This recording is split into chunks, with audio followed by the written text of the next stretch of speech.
ফিরিয়ে নেন, কিংবা আপনার জীবন থেকে যদি আপনি কোরআনকে মাইনাস করে ফেলেন, তাহলে বেইজ্জত হতে হতে, ধ্বংস হতে হতে একেবারে ধ্বংসের অতল গহ্বরে নিপতিত হওয়া লাগবে। ঠিক কিনা? যুগে যুগে আল্লাহর কোরআনের বিরুদ্ধে যারাই গিয়েছে তাদের কারোরই পরিণতি ভালো হয় নাই। আল্লাহর কোরআনের বিরুদ্ধে যারাই যাবে ধ্বংসের অতল গহ্বরে তারা নিপতিত হবে। জন্য আমরা কোরআনের পক্ষে না বিপক্ষে? কোরআনের পক্ষে থাকলে মর্যাদা বাড়িয়ে দেন কে? কোরআনের বিরুদ্ধে গেলে মর্যাদা মানহানি করে দেন কে? ওমর ইবনুল খাত্তাব রাদিয়াল্লাহু আনহু তিনি যখন কোরআনুল কারীমের সংস্পর্শে চলে আসলেন, তার সম্মান, তার মর্যাদা বাড়লো না কমলো? যে ওমর কোরআনুল কারীমের সংস্পর্শে আসার আগে যার কোনো মর্যাদাই ছিল না, ইসলাম কবুল করে কোরআনুল কারীমের সংস্পর্শে আসার পর তার মর্যাদা এত বেশি বাড়লো, পৃথিবীতে থেকে জান্নাতের সার্টিফিকেট নিয়ে তিনি বিদায় হয়েছেন। সুবহানাল্লাহ। মর্যাদা এত বেড়েছিল, রাসূল করিম সাল্লাল্লাহু আলাইহি ওয়াসাল্লাম তার ব্যাপারে বলেছেন, লা নাবিয়্যা ওয়ালা রাসূলা মিন বা'দি, আমার পরে কোনো নবী নাই, আমার পরে কোনো রাসূল নাই। লাউ কানা নাবিয়্যাম মিন বা'দি লাকানা উমর, আমার পরে কেউ যদি নবী হওয়ার যোগ্যতা রাখতো, আমার পরে কেউ যদি নবী হয়ে আসতো, তাহলে আমার ওমর আমার পরে নবী হয়ে যেত। আল্লাহু আকবার। ওমর রাদিয়াল্লাহু আনহু যাদের সাথে বসে মিটিং করতেন ইসলাম কবুলের আগে, এই মিটিং এর একেবারে নেতা ছিল আবু জাহাল। নামটা কি ছিল? আবু জাহাল।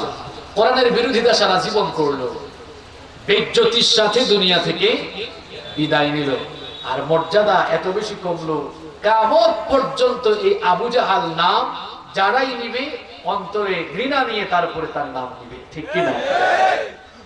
আবু জাহেল কোরআনের বিরুদ্ধে যাওয়ার কারণে চিরকাল মানুষ তার নাম ঘৃণা বলে নিচ্ছে। আবু জাহাল কিন্তু সাধারণ কোনো লোক ছিল না, মক্কার বিশিষ্ট নেতা ছিল। ঠিক কিনা? সে জীবনেও ভাবে নাই এত বেইজ্জত হয়ে দুনিয়া থেকে যাবে, কল্পনাও করে নাই ইতিহাসে সে কুখ্যাত হয়ে যাবে। আমার ভাইয়েরা, কোরআনের বিরুদ্ধে যারাই দাঁড়াবে, কোরআনের মাহফিলের বিরোধিতা যারাই করবে, আলেম ওলামাদের বিরুদ্ধে যারাই দাঁড়াবে, তারা চিরকাল আবু জাহেলের মতো ইতিহাসে কুখ্যাত থাকবে।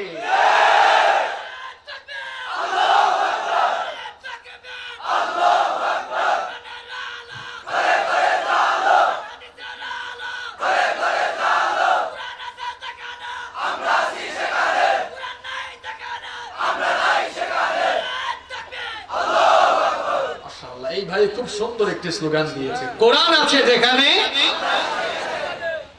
যারা চুপচাপ, কি আপনাদের উদ্দেশ্য কি? কোরআন আছে যেখানে, আপনি নাই সেখানে না? কোরআন আছে যেখানে, আপনি সেখানে না থাকলে পরিণতি কিন্তু খারাপ। আর কোরআন আছে যেখানে, আপনি যদি থাকেন সেখানে, তাহলে পরিণতি হবে। সম্মানিত ভাইয়েরা, কোরআনের বিরুদ্ধে আজ অনেকেই দাঁড়ায়, আজ অনেকেই কোরআনের বিরুদ্ধে কথা বলে। আল্লাহর দ্বীনের বিরুদ্ধে যারাই কথা বলেছে, এরা যত বড় লোক ছিল, যত উঁচু পর্যায়ের লোক ছিল, এদেরকে আল্লাহ তাআলা কানটা ধরে নামিয়ে একেবারে বেইজ্জত করে দুনিয়া থেকে বিদায় করেছে। আল্লাহ ধরে না, ধরে না, ধরে না, আবার যখন ধরে তখন, যখন ধরে তখন। ফেরাউনের মতো লোক কি কোনোদিন ভাবছিল যে তার মতো ফেরাউন পানি খেয়ে খেয়ে এরপরে মরবে? ভাবছিল কখনো? সে তো সবচাইতে সুন্দর চেয়ারে বসে মুরগির দাম খেয়ে খেয়ে নেতাগিরি করেছে, কোনোদিন ভাবে নাই তার মতো ফেরাউনের এমন পরিণতি হবে। আল্লাহ তাআলা এত কঠিন পরিণতি করলেন, ফেরাউনকে চিরতরে শেষ করলেন না, তার লাশটাকে এখনো শুটকি বানিয়ে রাখা হয়েছে। কেন রাখা হয়েছে? Why? What's the reason? কারণটা কি? আল্লাহ তাআলা বলছেন, ফালইয়াউমা নুনাজ্জিকা বিবাদানিকা লিতাকুনা লিমান খালফাকা আয়া। ফেরাউন নামে কেউ দুনিয়াতে না আসলেও তার আদর্শ লালনকারী লোকেরা যেন ফেরাউনের এই পরিণতি দেখে শিক্ষা নিতে পারে, এই জন্য আল্লাহ তাআলা ফেরাউনের এই কঠিন পরিণতি করে তাকে এখনো রেখেছেন। ঠিক কি না?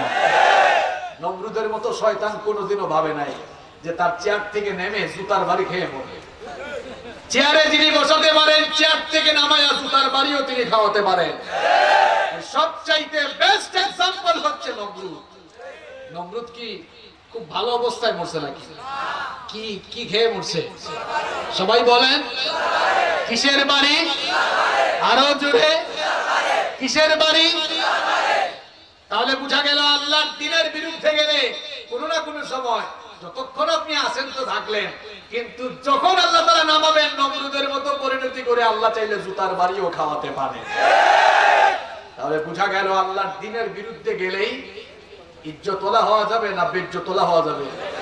আর কোরআনের কাছে আসলেই অমরের মতো দাম মর্যাদা যিনি বাড়াবেন তিনি কে?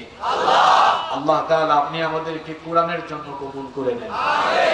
সম্মানিত ভাইয়েরা, আমরা কোরআনুল কারীম থেকে আজ গুরুত্বপূর্ণ কিছু কথা শুনবো ইনশাআল্লাহ। বলেন তো কোরআনুল কারীমের ভেতরে কতটি পারা রয়েছে?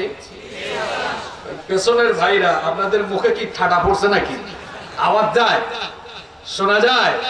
পেকুয়ার মানুষ তো কথা বলে, কারণ সারা দেশে বাংলাদেশের মানুষ জানে এই বীর চট্টলার মাটি হলো ইসলামের ঘাঁটি। এখানে না আওয়াজ হয়েছে, যদি ইসলামের ঘাঁটি আর এখানে যে ইসলামের বীর বীর কিছু সৈনিক থাকে, এখন বুঝা গেছে। আল্লাহ কবুল করেন।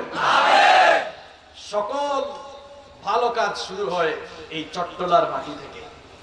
সকল বিপ্লব সংগ্রাম, যে কোনো বিপ্লব সংগ্রামের প্রায় ম্যাক্সিমাম বিপ্লব সংগ্রাম শুরুও কিন্তু হয় এই চট্টগ্রাম থেকে। এজন্য চট্টলার মাটি, এই মাটি হলো ইসলামের ঘাঁটি, ঠিক কিনা? সম্মানিত ভাইয়েরা, কোরআনুল কারীমে আল্লাহ তাআলা 30টি পারা দিয়েছেন। আর এর ভেতরে আল্লাহ তাআলা কতটি সূরা দিয়েছেন? সবাই তো বললেন না, সবাই একটু জবানটা খুলে বলেন কতটি সূরা রয়েছে? মাশাআল্লাহ। এবার আপনারা বলেন তো এই 114টি সূরার ভেতরে কোরআনুল কারীমের সবচাইতে দামি এবং সবচাইতে মর্যাদা সম্পন্ন যে সূরা, সেই সূরাটির নাম কি? সূরাতুল ফাতিহা। এটি হচ্ছে কোরআনুল কারীমের 114টি সূরার ভেতরে সবচাইতে দামি এবং মর্যাদা সম্পন্ন সূরা। কি কারণে দামি সূরা? কারণ এই সূরাটি হচ্ছে প্রিফেস অফ দা হোলি বুক কোরআন। এই সূরাটি হচ্ছে এমন একটি সূরা, এই সূরাটিকে কেউ যদি এক্সপ্লেইন করতে শুরু করে, ব্যাখ্যা করতে শুরু করে, তাহলে এই সূরাটিকে বড় করতে করতে হয়ে যাবে পুরো কোরআনুল কারীম। আবার কোরআনুল কারীমকে কেউ যদি ছোট করা শুরু করে, ছোট করতে করতে হয়ে যাবে সূরাতুল ফাতিহা। এটি এমন একটি সূরা, লা সালাতা লিমান লাম ইয়াকরা বিফাতিহাতিল কিতাব। এই সূরাটি নামাজে তেলাওয়াত না করলে নামাজে কবুল হবে না। কেমন সূরা! আল্লাহু আকবার। এটি তেলাওয়াত না করলে নামাজই আল্লাহর কাছে কবুল হয় না। তাহলে সম্মানিত ভাইরা, আমরা জানতে পারলাম কোরআনুল কারীমের 114টি সূরার ভেতরে যেই সূরাটি সবচাইতে দামি এবং মর্যাদা সম্পন্ন সূরা, সেই সূরার নাম হচ্ছে সূরাতুল ফাতিহা। এবার বলেন তো দেখি কোরআনুল কারীমে কতটি আয়াত রয়েছে? আচ্ছা, এই ব্যাপারে ইখতিলাফ রয়েছে। আমরা বলতে পারি 6500-এরও বেশি। কোরআনুল কারীমের 114টি সূরার ভেতরে যদি সূরাতুল ফাতিহা সবচাইতে দামি সূরা হয়, তাহলে এবার বলেন তো দেখি 6500-এরও বেশি আয়াতের ভেতরে সবচাইতে দামি এবং ফজিলতের আয়াত কোনটা? আয়াতুল কুরসি। তো সব জানে, কি ওয়াজ করবে এদের সাথে? আয়াতুল জানলে হবে না, কতটুকু বুঝেন এবার দেখা যাবে। আয়াতুল কুরসি। এটি হচ্ছে আল্লাহর কোরআনের ভেতরে যত আয়াত রয়েছে, সকল আয়াতের মধ্যে সবচাইতে শ্রেষ্ঠ আয়াত। সুবহানাল্লাহ। আয়াতুল কুরসি কার কার মুখস্থ দেখি হাত তুলেন তো। মাশাআল্লাহ, হাতগুলো নামান। আপনাদেরকে নিয়েই তো কথা বলতে আজকে মজা হবে ইনশাআল্লাহ। আয়াতুল কুরসি, আয়াত মানে তো আয়াত, আর কুরসি এটা আরবি শব্দ না বাংলা শব্দ? কুরসি ইটস এন অ্যারাবিক ওয়ার্ড, আরবি একটি শব্দ। এর বাংলা অর্থ হচ্ছে চেয়ার। কি বাংলা? চেয়ার তো ইংরেজি শব্দ, তাহলে বাংলা কি হয়? যাই বলেন আপনারা, কেদারা বলেন, চেয়ার বলেন, কুরসি মানে হচ্ছে চেয়ার, গদি, সোফা, সিংহাসন, বসার জায়গা। তাহলে আয়াতুল কুরসি মানে চেয়ারের আয়াত, আয়াতুল কুরসি মানে সিংহাসনের আয়াত, আয়াতুল কুরসি মানে গদির আয়াত, ক্ষমতার আয়াত। এবার একটা প্রশ্ন করি, বুদ্ধিমানের মতো সবাই জবাব দিবেন। কোরআনুল কারীমে মৃত্যুর আয়াত আছে না নাই? এত আস্তে বললে তো হবে না। মৃত্যুর আয়াত আছে? জান্নাত জাহান্নামের আয়াত কি আছে? হাসর মিজান ফুলসিরাত সম্পর্কিত আয়াত আছে, কিয়ামতের আয়াত আছে, হালাল হারামের আয়াত আছে, জেনার আয়াত আছে, সুদ ঘুষের আয়াত আছে, জুলুমের আয়াত আছে। এক কথায় তিবয়ানাল লিকুল্লি শাই, সকল ব্যাপারে কোরআনের ভেতরে সুস্পষ্ট বর্ণনা আছে।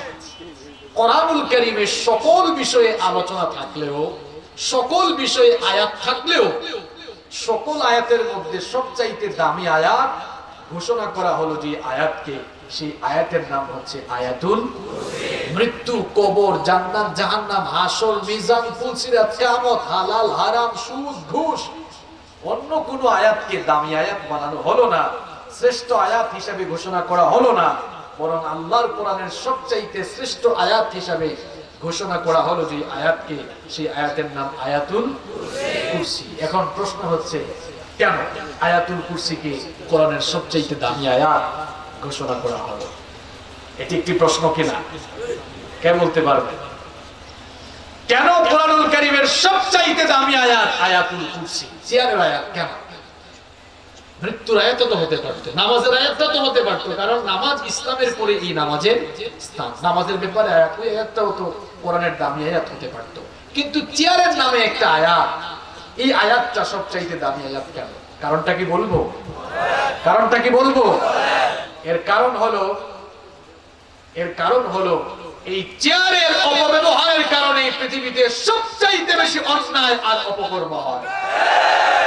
এই চেয়ারের কারণেই মানুষ মানুষের উপরে জুলুম করে, এই চেয়ারের কারণেই মানুষ মানুষকে জেলখানায় ঢুকায়, এই চেয়ারের কারণেই মানুষ নিরপরাধ মানুষকে দুনিয়া থেকে বিদায় করে দেয়, এই চেয়ারের কারণেই মানুষ মাহফিলে বাধা দেয়, এই চেয়ারের কারণেই মানুষ আলেম উলামাদেরকে স্টেজে উঠতে বাধা দেয়। পৃথিবীর সমস্ত চেয়ারের অপব্যবহারকারী লোকদের জ্ঞান যেন না বাড়ে। আমাদের অবস্থা আসলে এমন, যে যখন চেয়ারে সে তখন আমি নিজেও এখন গিয়ারে, কারণ আমি এখন চেয়ার। আমাদের অবস্থা হলো এমন, যে যখন চেয়ারে সে তখন এই চেয়ারে উঠে গিয়ারটা যেন বেশি না বাড়ে। এই জন্য পৃথিবীর সমস্ত চেয়ারওয়ালা লোকদেরকে আল্লাহ তাআলা তার নিজের চেয়ারের পরিচয় দিয়ে, নিজের চেয়ার নিজের কুরসির পরিচয় এই আয়াতের ভেতরে তুলে দিয়ে পৃথিবীর সমস্ত চেয়ারওয়ালা লোকদেরকে সতর্ক করে দিয়েছেন, তারা যেন তাদের সেই চেয়ারের অপব্যবহার কখনো না করে। আল্লাহু আকবার। আজ আমরা আল্লাহর কোরআনের সবচাইতে দামি আয়াত থেকে আজকের এই মাহফিলে তাফসীর শুনবো, আলোচনা শুনবো ইনশাআল্লাহ। চলুন আমরা শুরু করার আগে আয়াতুল কুরসি তেলাওয়াত করে আলোচনার ভেতরে ঢুকি। সবাই আমার সাথে জবান খুলে পড়ুন। আউযু বিল্লাহি মিনাশ শাইতানির রাজীম। বিসমিল্লাহির রাহমানির রাহিম। আল্লাহু লা ইলাহা ইল্লা হুয়াল হাইয়ুল কাইয়্যুম। লা تأخذه سنة ولا نوم، له ما في السماوات وما في الأرض. من ذا الذي يشفع عنده إلا بإذنه، يعلم ما بين أيديهم وما خلفهم، ولا يحيطون بشيء من علمه إلا بما شاء، وسع كرسيه السماوات والأرض، ولا يؤوده حفظهما، وهو العلي العظيم। সাদাকাল্লাহুল আযীম। এই হচ্ছে আয়াতুল, সবাই বলেন, এই হচ্ছে আয়াতুল কুরসি। আমরা বাংলা অনুবাদ এবং ব্যাখ্যা একসাথে জানবো ইনশাআল্লাহ। আয়াতুল কুরসি হচ্ছে কোরআনুল কারীমের সবচাইতে ফজিলতপূর্ণ এবং সবচাইতে মর্যাদা সম্পন্ন আয়াত। যে সকল কারণে আয়াতুল কুরসি এত ফজিলত, এত মর্যাদা, সেই কারণগুলো হলো এই আয়াতের ভেতরে আল্লাহ তাআলা তার নিজের ডিটেইলস পরিচয় তুলে দিয়েছেন। কোরআনুল কারীমের অন্যান্য আয়াতে আল্লাহ তাআলা বিক্ষিপ্তভাবে, বিচ্ছিন্নভাবে, অল্প অল্প করে তার নিজের পরিচয় দিয়েছেন, কিন্তু কোন আয়াতে আল্লাহ তাআলা তার নিজের পূর্ণাঙ্গ ডিটেইলস পরিচয় একসাথে দেন নাই। এটি হচ্ছে কোরআনুল কারীমের একমাত্র আয়াত, যে আয়াতের ভেতরে আল্লাহ তাআলা তার নিজের সমস্ত পরিচয় একসাথে তুলে ধরেছেন। আল্লাহু আকবার। এই আয়াতটাকে আমরা বলতে পারি এভাবে, অল ইন ওয়ান, একের ভেতরে এটি এমন একটি আয়াত, এই আয়াতের ভেতরে আল্লাহ তাআলার সকল পরিচয় আল্লাহ তাআলা নিজে একসাথে তুলে দিয়েছেন। সুবহানাল্লাহ। এই আয়াতের ভেতরে আল্লাহ তাআলা তার একত্ববাদের পরিচয় দিয়েছেন। এই আয়াতের ভেতরে আল্লাহ তাআলা তার সভরেন্টি, তার সার্বভৌম ক্ষমতার পরিচয় দিয়েছেন। এই আয়াতে আল্লাহ তাআলা তার বিশ্ব ব্যবস্থা, পরিচালন ব্যবস্থা সুন্দর বর্ণনা দিয়েছেন। এই আয়াতে আল্লাহ তাআলা তার সিংহাসন, তার গদি, তার চেয়ারের পরিচয় তুলে ধরেছেন।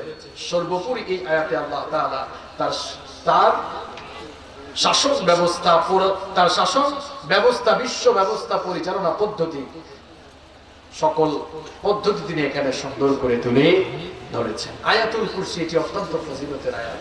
আল্লাহর নবী বলেছেন, মান ক্বরাআ আয়াতুল কুরসি দুবুরা কুল্লি সালাতিন মাকতুবা লাম ইয়ামনাহু মিন দুখুলিল জান্নাতি ইল্লাল মাউত। বিশ্বনবী সাল্লাল্লাহু আলাইহি ওয়াসাল্লাম বলেছেন, আল্লাহর যেই বান্দা কিংবা আল্লাহর যেই বান্দি প্রত্যেক ফরজ নামাজের পরে আয়াতুল কুরসি তেলাওয়াত করে, আর আয়াতুল কুরসির ভেতরে থাকা বিষয়গুলোকে যারা নিজেদের জীবনে আমল করে বাস্তবায়ন করে, ওই লোকটা জান্নাতে যাওয়ার জন্য মৃত্যু ছাড়া মাঝখানে আর কোনো বাধা থাকে না। আরো আস্তে বলেন সুবহানাল্লাহ। এই আয়াতটি 5 ওয়াক্ত ফরজ নামাজের পরে আপনারা পড়বেন তো? আপনারা তো অনেকে পড়েন না। বাংলাদেশের অনেক জায়গায় ইমাম সাহেবরা সালাম ফেরানোর পরে খুব তাড়াহুড়া করে মোনাজাত শুরু করে দেন। আমার সম্মানিত ইমাম ভাইদেরকে বলতে চাই, নামাজে সালাম ফেরানোর পরে মোনাজাত করেন, কিন্তু সালাম ফেরানোর পরে আপনারা মুসল্লিদেরকে কিছু সময় ছেড়ে দেন, তারা যেন এই গুরুত্বপূর্ণ আমলগুলো করতে পারে। কারণ রাসূল করিম সাল্লাল্লাহু আলাইহি ওয়াসাল্লাম সালাম ফেরানোর পরে এই আমলগুলো সব সময় করেছেন। আমরা অনেকেই গাফলতি করে ছেড়ে দিই। বিশ্বনবী সাল্লাল্লাহু আলাইহি ওয়াসাল্লাম সালাম ফেরানোর পরে যে আমলগুলো করতেন, সেই আমলগুলো আমরা অনেকে ছেড়ে দেই। অনেকে আমরা খুব বেশি তাড়াহুড়া করে ফেলি, এই আমলগুলো করি না। আমার বাবারা, আমার ভাইয়েরা, নামাজে সালাম ফেরানোর পরে আমলগুলো করবেন। বিশ্বনবী সাল্লাল্লাহু আলাইহি ওয়াসাল্লাম নামাজে সালাম ফেরানোর পরে আল্লাহু আকবার একবার পড়তেন, আস্তাগফিরুল্লাহ 3 বার পড়তেন, সুবহানাল্লাহ 33 বার পড়তেন, আলহামদুলিল্লাহ 33 বার পড়তেন, আল্লাহু আকবার 34 বার পড়তেন। এরপরে আয়াতুল কুরসি তেলাওয়াত করতেন। আবার রাসূল করিম সাল্লাল্লাহু আলাইহি ওয়াসাল্লাম অনেকগুলো দোয়াও করেছেন। আল্লাহুম্মা আনতাস সালাম ওয়া মিনকাস সালাম তাবারাকতা ইয়া যাল জালালি ওয়াল ইকরাম লাহুল মুলকু ওয়া লাহুল হামদু ওয়া হুয়া আলা কুল্লি শাইইন কাদির। আবার ফজরের নামাজের ফরজ আর মাগরিবের নামাজের ফরজের পরে আল্লাহুম্মা আজিরনি মিনান নার, এই দোয়াটিও 7 বার করেছেন। আরো অনেকগুলো দোয়া আল্লাহর নবী করেছেন। এই আমলগুলো আমার আপনার প্রত্যেকের জীবনে থাকার দরকার আছে না নাই? কিন্তু আপনারা তো তাড়াহুড়া করেন। আসসালামু আলাইকুম ওয়া রাহমাতুল্লাহ, আসসালামু আলাইকুম ওয়া রাহমাতুল্লাহ, আল্লাহুম্মা আমিন। কি ভাই, মাঝখানের আমলগুলো আপনি ছেড়ে দিচ্ছেন কেন? এত তাড়াহুড়া কেন আপনার? অথচ এই আমলগুলো সব সময় যিনি করতেন তিনি হচ্ছেন মুহাম্মদ সাল্লাল্লাহু আলাইহি ওয়াসাল্লাম। এই আমলগুলো আর ছেড়ে দিবেন? কথা কোন না কেন, ছেড়ে দিবেন? সব সময় আমলগুলো করার চেষ্টা করছেন। আল্লাহ তৌফিক দান করুন। আয়াতুল কুরসির ফজিলতের ব্যাপারে আমি কথা বলছি। এমন এক আয়াত, এই আয়াতটি যারা 5 ওয়াক্ত ফরজ নামাজের পরে পড়বে আর এর ভেতরে থাকা বিষয়গুলো যারা জীবনে মেনে চলবে, এই লোকগুলো জান্নাতে যাওয়ার জন্য মৃত্যু ছাড়া মাঝখানে কোনো বাধা থাকে না। অর্থাৎ মারা যাওয়ার পরে লোকটাকে জান্নাত দিবেন কে? আল্লাহ। অনেকে ভাবতে পারে ঠিক আছে হুজুর, জান্নাতে যাওয়ার সহজ একটা টিপস পেয়ে গেছে, এখন থেকে সব সময় নামাজের পরে আয়াতুল কুরসি পড়বো আর সুজা চোখ বন্ধ করে জান্নাতে চলে যাবো। এত সুজা না। আয়াতুল কুরসি শুধু পড়লেই হবে না, এটি কোরআনের শ্রেষ্ঠ আয়াত।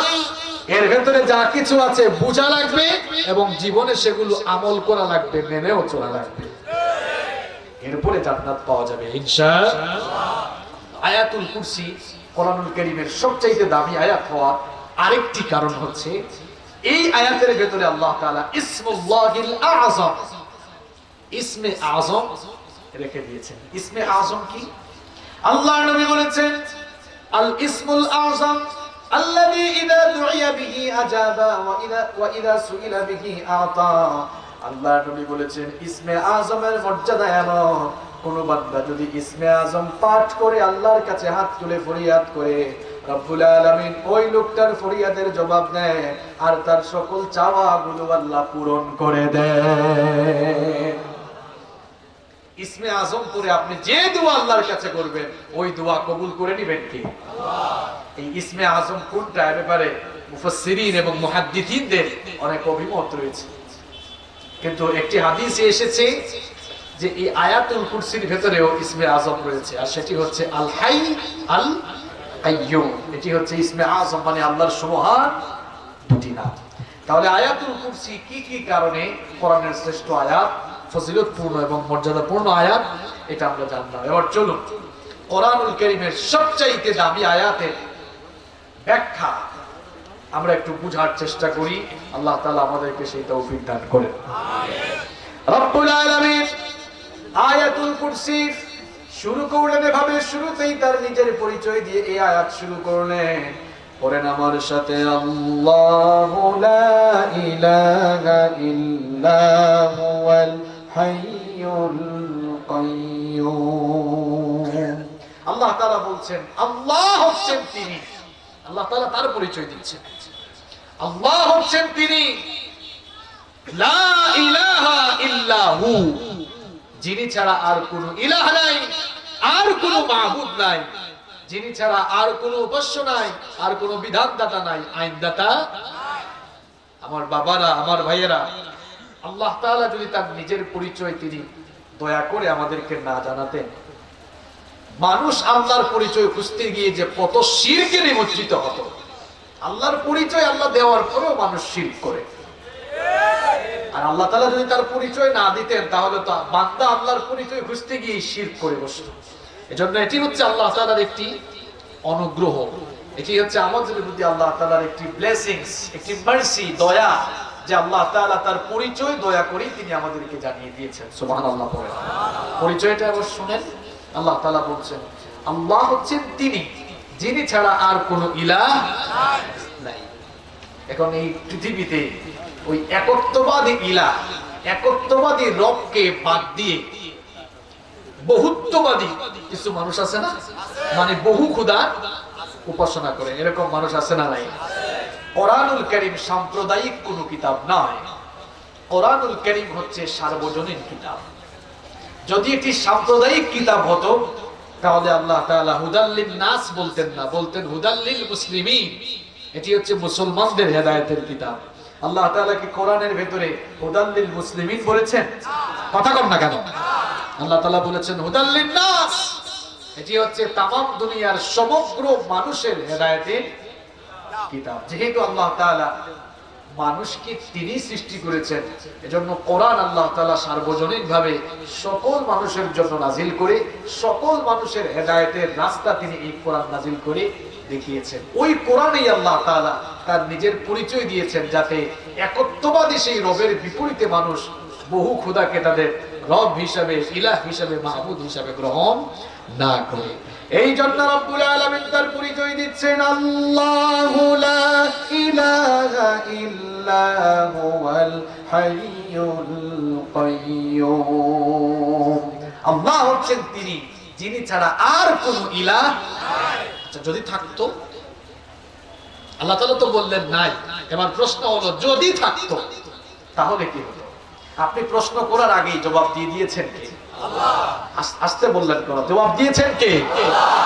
কোরআনুল কারীমের 21 নম্বর সূরা সূরাতুল আম্বিয়া এর 22 নম্বর আয়াতে এবার রব্বুল আলামিন বলছেন, শোনো শোনো, তোমরা যারা একত্ববাদী ইলাহ, একত্ববাদী রবকে বাদ দিয়ে বহু খোদাকে উপাস্য হিসাবে গ্রহণ করে নিয়েছো, তোমাদের ধারণা অনুযায়ী যদি ইলাহ একাধিক থাকতো কি হতো এবার শোনো।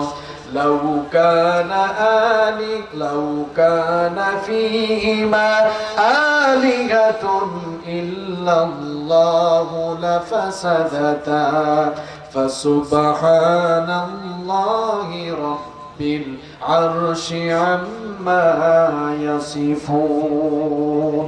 আল্লাহ তাআলা বলছেন যদি আল্লাহ তাআলার সাথে আরো একাধিক ইলাহ থাকতো, আল্লাহ যদি একজন না হয় অনেকজন হইতো, লাফাসাদাতা, জমিনে ফাসাদ লেগে যেত, বিশৃঙ্খলা সৃষ্টি হয়ে যেত।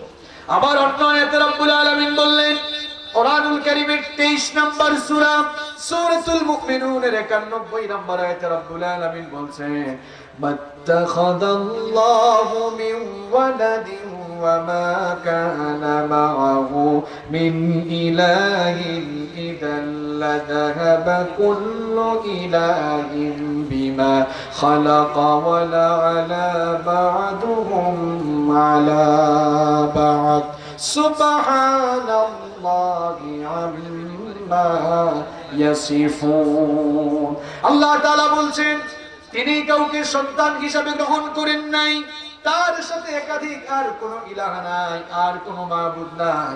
তার সাথে যদি একাধিক মাবুদ থাকতো, আল্লাহ যদি একজন না হয় একাধিক হতো, তাহলে প্রত্যেকেই তাদের নিজ নিজ সৃষ্টি হয়ে প্রত্যেকেই তাদের নিজ নিজ সৃষ্টি নিয়ে আলাদা হয়ে যেত, আর একজন আর একজনের উপরে চড়াও হয়ে যেত। আমার ভাইরা একটু কমন সেন্স খাটিয়ে জবাব দেন তো। মনে করুন এমন যদি হতো আসমানের রব একজন আর জমিনের রব যদি থাকতো আরেকজন, তাহলে দেখেন ঘটনাটা কি হইতো। মাঝে মাঝে আমাদের মধ্যে রাগ অভিমান হয় কি হয় না? কথা বলেন আপনারা। মাঝে মাঝে আমাদের মধ্যে রাগ অভিমান হয়। রাগ অভিমান হলে আমরা একজন আরেকজনের সাথে কথা বলা দূরের কথা, কেউ কেউ চেহারাও দেখতে চায় না, কই তুই আমার সামনে আসিস না। তো রাগ অভিমানের কারণে যদি এই অবস্থা হয়, আসমান জমিনের যদি দুইজন ইলাহ থাকতো, এদের মধ্যে মন কালাকালি, মান অভিমান, রাগারাগি হইলে ঘটনা তো ঘটে যেত। আসমানের রব বলতো ঠিক আছে যা, তোর সাথে আমার যেহেতু বোঝাপড়া ভালো না, আগামীকাল থেকে সূর্যের আলো দেওয়া বন্ধ, বৃষ্টি দেওয়া বন্ধ। ঝামেলা লাগতো কি লাগতো না? লাগতো কি লাগতো না? পেঁচ লেগে যেত। বৃষ্টির মালিক একজন, রিজিকের মালিক একজন, আসমানের মালিক একজন, জমিনের মালিক আরেকজন। এইরকম বহু ইলাহ থাকলে ফাসাদ সৃষ্টি হতো, জমিনের মধ্যে ব্যালেন্স থাকতো না, ভারসাম্য থাকতো। কিন্তু আপনি তো সৃষ্টি ব্যবস্থায় ভারসাম্যহীনতা কখনো দেখেন না। তাও কেন আপনি রবকে চিনতে পারেন না? এই জন্য রব্বুল আলামিন দুনিয়ার সমস্ত মানুষের জন্য সার্বজনীনভাবে তিনি তার পরিচয় আয়াতুল কুরসির ভেতরে সুন্দর করে তুলে দিলেন। আল্লাহু লা ইলাহা ইল্লা হুয়াল হাইয়ুল কাইয়্যুম। আল্লাহ হচ্ছেন তিনি, তার সাথে আর কোনো ইলাহ।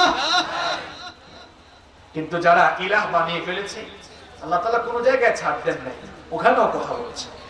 আল্লাহ তাআলা এবার বলছেন আমি তোমাদেরকে সৃষ্টি করলাম, আমি সবকিছু বানালাম, আমি নিজের পরিচয় দিলাম, তারপরেও তোমরা যারা আমাকে বাদ দিয়ে বিভিন্ন জিনিসের উপাসনা করো, কিংবা তোমরা যারা নিজেরা তোমাদের উপাস্যদেরকে বানিয়ে তাদের উপাসনা করো, এবার তাদেরকে রব্বুল আলামিন বলছেন ইন্নাল্লাযীনা তাদউনা মিন দুনিল্লাহি লা ইয়াখলুকু যুবাবান ওয়ালাউ ইজতামাউ লাহু ওয়া ইন ইয়াসলুবহুমুদ الذباب شيئا لا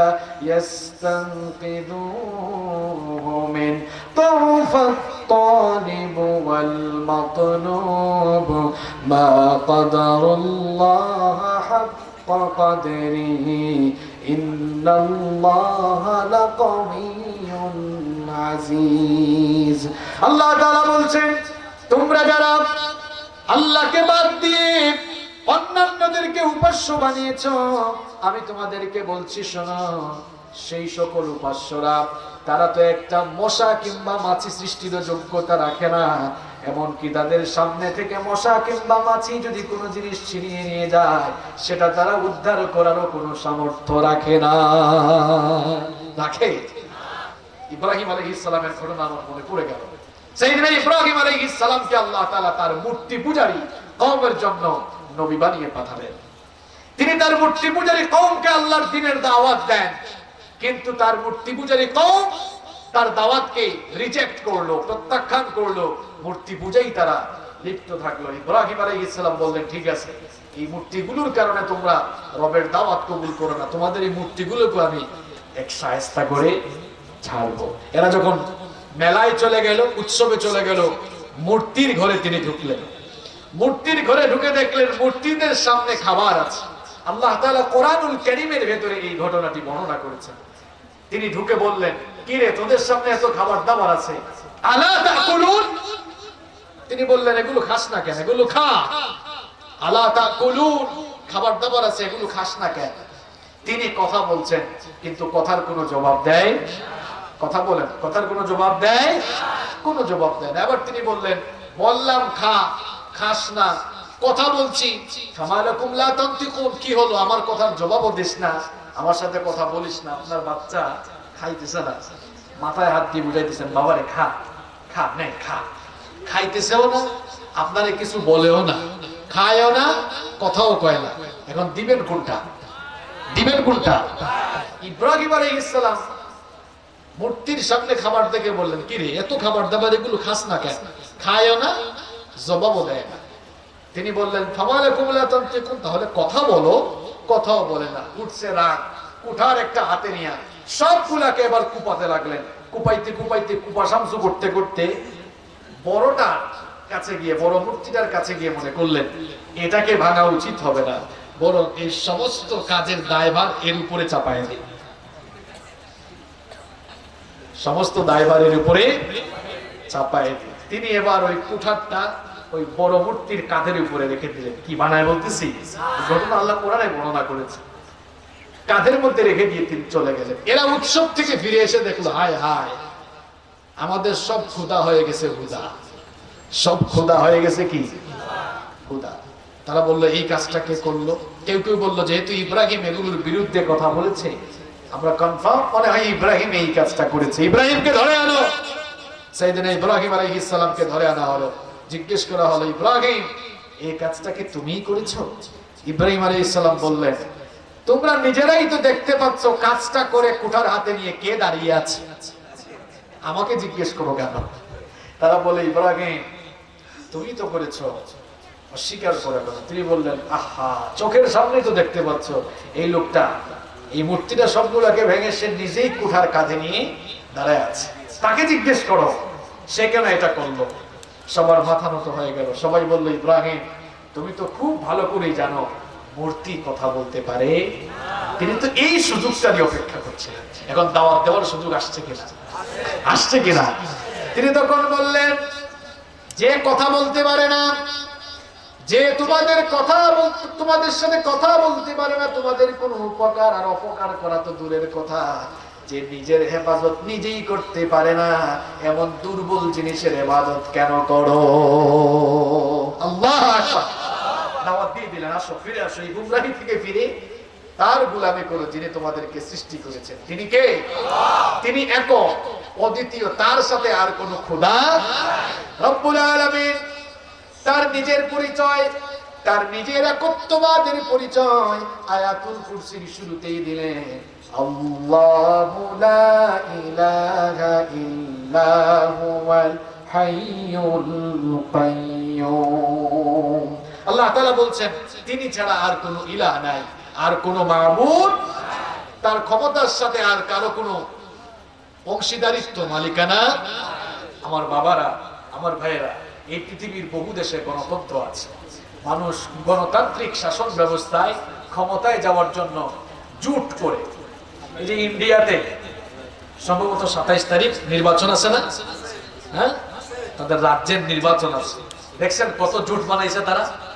এই যে আমি ফেসবুকে দেখলাম, ওয়েস্ট বেঙ্গলে পশ্চিম পাকিস্তানে ফুরফুরা দরবার শরীফের এক পীরজাদা, কি ভাইজান জানে না, আব্বাস সিদ্দিকী, বামপন্থীদেরকে নিয়ে একটা জোট করছে না? আমাদের দেশেও তো জোট আছে, 20 দলীয় জোট, 14 দলীয় মহাজোট, হ্যাঁ, এই দলীয় জোট আছে না? তো মানুষ মনে করে যে শাসন ব্যবস্থায় জোট যত বেশি হয়তো ক্ষমতাও তত বেশি। এখন আল্লাহ তাআলা ক্ষমতার সাথে কি এরকম জোট করে অংশীদারিত্ব কারো আছে নাকি? কথা বলেন আছে?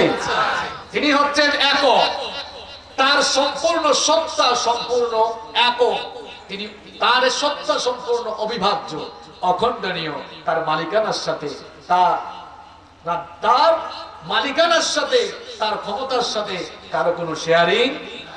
এই জন্য রব্বুল আলামিন বলেছেন ওয়ালাম ইয়াকুল লাহু শারীকুন ফিল মুলকি ওয়া খালাকা কুল্লা শাইইন ফাকাদ্দারাহু তাকদীরা। আল্লাহ তাআলা বলছেন তার সাথে কারো কোনো শরীকানা নেই, কারো কোনো মালিকানা। তিনি হচ্ছেন, সবাই বলেন, তিনি হচ্ছেন। আমার ভাইয়ের আয়াতুল কুরসির ভেতরে 10টা অংশ রয়েছে। কয়টা অংশ? প্রথম অংশটা শেষ করলাম, মজার অংশ এখন শুরু হচ্ছে। আল্লাহ তাআলা বললেন তার নিজের, এতক্ষণ আল্লাহ তাআলা তার একত্ববাদের পরিচয় দিলেন, এতক্ষণ আল্লাহ তাআলা তাওহীদের পরিচয় দিয়েছেন। কিসের পরিচয়? কিসের পরিচয়? তাওহীদের পরিচয়। এবার আল্লাহ তাআলা সভরেনিটি, তার সার্বভৌম ক্ষমতার পরিচয় দিয়েছেন। সার্বভৌম ক্ষমতা মানে হচ্ছে সকল ক্ষমতা। সবাই একটু আওয়াজ করে বলেন তো, সকল ক্ষমতার মালিক কে? আল্লাহ। অনেকে তো বলেন নাই সকল ক্ষমতার মালিক কে। মাঝে মাঝে তো আপনারা বলেন সকল ক্ষমতার মালিক নাকি আপনারা?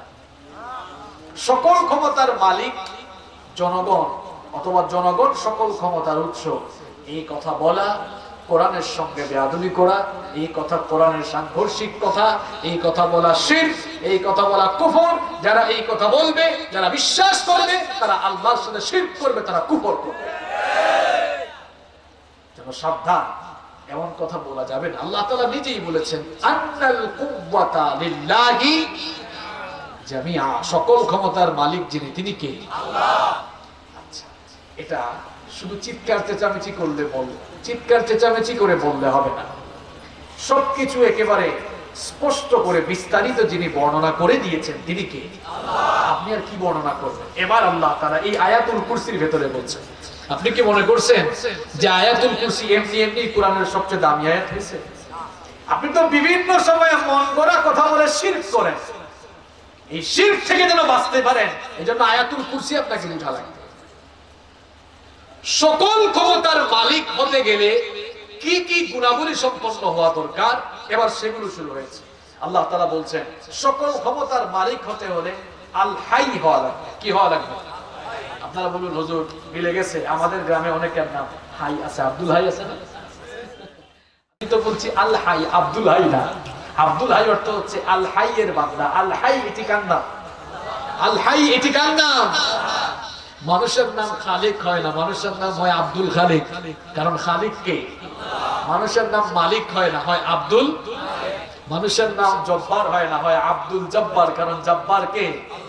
বুঝতে পারছেন এখন নাম রাখার কায়দা কেন? আল হাই, কারণ আব্দুল হাই আছে না, আমাদের তো একজন ভাইও আছেন আব্দুল হাই সাইফুল্লাহ, চিনেন না আপনারা? আব্দুল হাই হইলে হবে না, এই আব্দুল বাদ দিয়ে হাই হতে হবে, আল হাই। আল্লাহ তাআলা বলছেন সকল ক্ষমতার মালিক তিনি, আল হাই যিনি। কারণ আল হাই মানে কি এটা তো বোঝা লাগবে। আল হাই আরবি শব্দ, এর অর্থ হচ্ছে চিরঞ্জীব। অর্থাৎ সকল ক্ষমতার মালিক তিনি, চিরঞ্জীব সত্তা যিনি। আপনারা কথা বলেন আমার সাথে, টায়ার্ড হয়ে গেছেন নাকি? কেউ কেউ উঠতেছে, এদের ইস্তেনজার প্রয়োজন হয়েছে, কারণ 1.5 ঘন্টা শুধু এরা ইসলামী সঙ্গীত শুনছে। অনেক আগে থেকে বসাতো, অনেকে অনেক প্রয়োজনে উঠতেছে, অসুবিধা নাই, এরা যাচ্ছে না, এরা আসতেছে। কারণ আমি দেখছি অনেকে গিয়ে আবার এসে বসেছে, কারণ পেকুয়া, মহেশখালী, কুতুবদিয়া, এক কথায় দক্ষিণ চট্টলার মানুষ কোরআন পাগল মানুষ। এরা কোরআনের জন্য পিপাসার্থ, এদের অন্তর, এটা আমরা জানি। আলহামদুলিল্লাহ বলেন সম্মানিত ভাই। তাহলে সকল ক্ষমতার মালিক হবেন তিনি, চিরঞ্জীব সত্তা। কি আপনি কি চিরঞ্জীব? চিরঞ্জীব মানে কি? যার কোনো ক্ষয় নাই, লয় নাই, ধ্বংস নাই, যার কোনো শুরু নাই, যার কোনো, আপনার শুরু আছে, আপনার শেষও। এই জন্য মানুষ কখনো সকল ক্ষমতার মালিক হতে পারে না, কারণ মানুষ চিরঞ্জীব সত্তা নয়। মানুষের জন্ম আছে, মৃত্যু আছে, মানুষের জীবনের শুরু আছে, মানুষের জীবনের শেষ আছে। এই জন্য মানুষ সার্বভৌম ক্ষমতার মালিক হতে পারে না। রব্বুল আলামিন তিনি হচ্ছেন সকল ক্ষমতার মালিক, কারণ তার কোনো শুরু নাই, তার কোনো শেষও নাই। ওয়াল আউয়ালু ওয়াল আখিরু ওয়াজ যাহিরু ওয়াল বাতিনু ওয়া হুয়া বিকুল্লি শাইইন আলীম। তিনি হচ্ছেন প্রথম, তিনি হচ্ছেন শেষ। যখন কোনো কিছুই ছিল না তখনও তিনি ছিলেন, আবার যখন কোনো কিছুই থাকবে না রব্বুল আলামিনের সত্তা তখন থাকবে। কোনো কিছু যখন থাকবে না তখনও একজন থাকবেন, তিনি কে? রব্বুল আলামিন বলছেন কুল্লু মান আলাইহা ফানি ওয়া ইয়াবকা ওয়াজহু রাব্বিকা যুল জালালি ওয়াল ইকরাম ফাবিআইয়ি আলা'i রাব্বিকুমা তুকাযযিবান। আল্লাহ তাআলা বলছেন কুল্লু মান আলাইহা ফান, সবকিছু একদিন ফান হয়ে যাবে, ধ্বংস হয়ে যাবে। ইসরাফিলের সিংহার ফুৎকারের পরে আর কোনো কিছুই থাকবে। সবকিছু যখন ধ্বংস হয়ে যাবে, সবকিছু যখন ফান হয়ে যাবে, যখন কোনো কিছু থাকবে না তখন একজন থাকবেন। আওয়াজ করে বলেন তিনি কি? সকল ক্ষমতার মালিক তিনি, সব সময় থাকেন। মুখস্থ করে যাওয়া হয়। এরপর আল্লাহ তাআলা বলছেন সকল ক্ষমতার মালিক হলে কাইয়ুম হওয়া লাগবে। বলবেন হুজুর এটাও মিলে গেছে, আমাদের গ্রামে আব্দুল কাইয়ুম আছে। আব্দুল কাইয়ুম হলে হবে না, হওয়া লাগবে আল। আরবি শব্দ, এর অর্থ হচ্ছে চির প্রতিষ্ঠিত সত্তা, যিনি সব সময় ক্ষমতায় প্রতিষ্ঠিত থাকেন, যাকে ক্ষমতা থেকে নামানো। এই যে আপনাদের চেয়ারম্যান সাহেব, এটা তো ক্ষমতার আয়াত, এই জন্য ক্ষমতাসীন মানুষ দিয়ে পরিচয় দেওয়া লাগে। দেখেন শরাফতুল্লাহ চৌধুরী ভাই, তিনি চেয়ারম্যান আপনাদের ইউনিয়নের, আপনাদের সকলের প্রিয় মানুষ, ভালোবাসার মানুষ। আমার কোরআনের জন্য তার ভালোবাসা আছে, সেজন্য মাহফিলে চলে এসেছেন, আলহামদুলিল্লাহ। একটা সময় তিনি যে চেয়ারে বসা আছেন, ইউনিয়নের চেয়ারে, এই ইউনিয়নের চেয়ারে কিন্তু ওনার আগে আরো অনেকেই বসেছিল, বসেন নাই? আল্লাহ তাআলা ওনাকে যতদিন হায়াতে বাঁচিয়ে রাখবেন ততদিন তো থাকবেন। উনি যখন দুনিয়া থেকে চলে যাবেন আরো কত শত বছর আসবে, হয়তো কিয়ামত না হলে কত মানুষ এখানে বসতে পারে আমরা নিজেরাও জানি না। তাহলে বোঝা গেল আমাদের চেয়ার ঠিক থাকলেও ব্যক্তির পরিবর্তন, চেয়ার ঠিক থাকে ব্যক্তির পরিবর্তন। এটা কিসের আয়াত? কথা বলে না, চেয়ারের আয়াত। কিসের আয়াত? আয়াতুল কুরসি মানে কি? এই চেয়ারে ডক্টর আবুল কালাম আজাদ বাসার ভাই মাহফিলে কথা বললেন, তিনি চলে গেলেন। মশিউর রহমান ভাই গান গাইলেন, তিনি চলে গেলেন। এম হাসিবুর রহমান বসেছে, চলে যাবে। এই চেয়ারে হয়তো আরো ভবিষ্যতে অনেকে বসবে। বোঝা গেল চেয়ার আছে কিন্তু মানুষ, মানুষ। আহারে, এই যে বললাম চেয়ারে উঠলে কিছু মানুষের গিয়ার বেড়ে যায়। চেয়ারে উঠলে মনে করে আজীবন এই চেয়ারে থাকবে, জন্য যা মন চায় তাই করে। আল্লাহর কোরআনের বিরুদ্ধে অবস্থান নেয়, আলেম ওলামাদেরকে যা মন চায় তাই করে। আলেম ওলামাদের মিছিল দেখলেই পিটায়, আছে না নাই? মিয়া সাবধান হয়ে যান, চেয়ার কিন্তু চেয়ারের জায়গায় থাকবে, আপনি থাকবেন না। সুতরাং এই চেয়ারে বসে আল্লাহর দ্বীনের সঙ্গে বেয়াদবি করলে আল্লাহর দ্বীন বিরোধী লোকদের অতীতে যে পরিণতি হয়েছিল আপনারও সেই কঠিন পরিণতি হবে। চেয়ারে উঠে গিয়ার বাড়ানো যাবে? যাবে। গিয়ার না দিলে তো আবার গাড়ি চলে না। গাড়ি চলে, গিয়ার দিতে পারবেন, ইসলামের পক্ষে দিলে মর্যাদা বাড়াবেন কি?